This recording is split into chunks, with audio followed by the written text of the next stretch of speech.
Unatazama Swahilina TV, nuru katika imani. Warahmatullahi wabarakatuh. Waandishi habari, karibuni sana tena katika ofisi zetu za BAKWATA makao makuu hapa. Tuna taarifa ambayo tunataka muifikishe kwa umma na wafuatiliaji wa mambo katika vyombo vya habari. Taarifa kwa umma.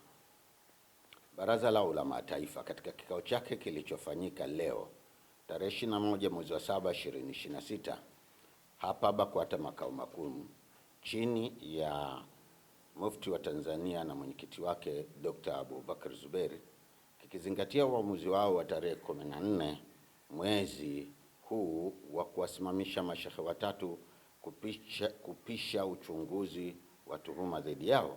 Mufti wa Tanzania, baada ya kushauriana na baraza lake la ulama na kwa kuzingatia madaraka yake kikatiba ibara 84 ndani ya mabano 17 ya katiba BAKWATA ya mwaka 1999 toleo la 2018, ameunda tume kuchunguza tuhuma zote zinazowakabili mashehe hao husika.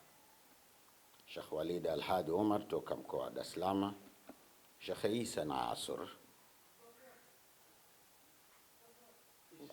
Sheikh Isa Nasr Isa kutoka mkoa wa Singida na Sheikh Hassan Idi Kibura toka mkoa wa Kigoma.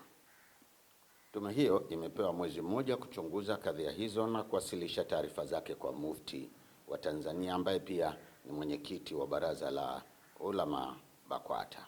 Wajumbe wa tume hiyo ni hawa wafuatao: 1.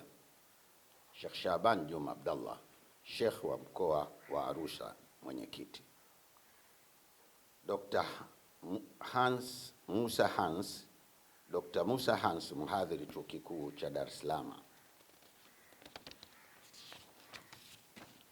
Dr. Abdallah Tego, mhadhiri chuo kikuu cha Morogoro.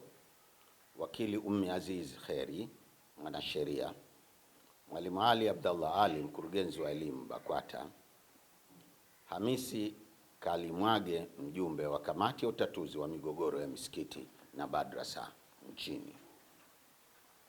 Tunasihi Waislamu wote wasiokuwa Waislamu kuwa watulivu kwa kipindi hiki ambacho tume inafanya kazi, na pia tunawaomba wenye taarifa muhimu kuhusu kadhia hii waweze kuwasilisha taarifa zao ndani ya tume hii.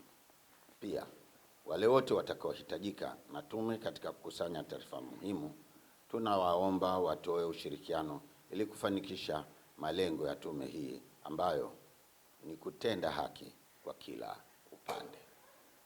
Tunamwomba Mwenyezi Mungu atuwezeshe katika jambo hili la kheri. Wabillahi tawfik. Hassan Said Chizenga, katibu wa baraza la ulama na msemaji wa Mufti. Unatazama Swahilina TV, nuru katika imani.